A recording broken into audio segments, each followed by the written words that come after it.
இந்த வாரம் நம்ம ஜீ தமிழ் சரிகமாவில் பார்த்தீங்கன்னா நம்மளை ஷாரிக் பாடல் சூப்பராக பாடியிருந்தார். உண்மையிலுமே ரசிக்கும்படியாக அருமையாக பாடியிருந்தார். அவருடைய வாய்ஸ் எப்பயும் போலவே இன்றும் நல்லா பாடியிருந்தார்.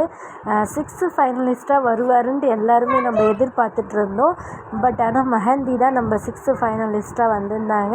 எனவே ஷாரிக்கும் நம்ம ஆல் தி பெஸ்ட்டு சொல்லலாம். நெக்ஸ்ட் சீசனில் அவரு திருப்பியும் வந்து ஜெயிக்கணும், வின் பண்ணணும், நம்மளுடைய பிளெஸிங்கை சொல்லலாம்.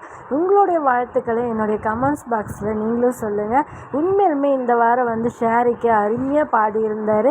அந்த என்ன பாடல் பாடியிருந்தாருன்ட்டு உங்களுக்கு நான் வீடியோ போட்டிருக்கேன், பாருங்கள். கண்டிப்பாக என்னுடைய சேனலை சப்ஸ்கிரைப் பண்ணுங்கள். Thank you for videos.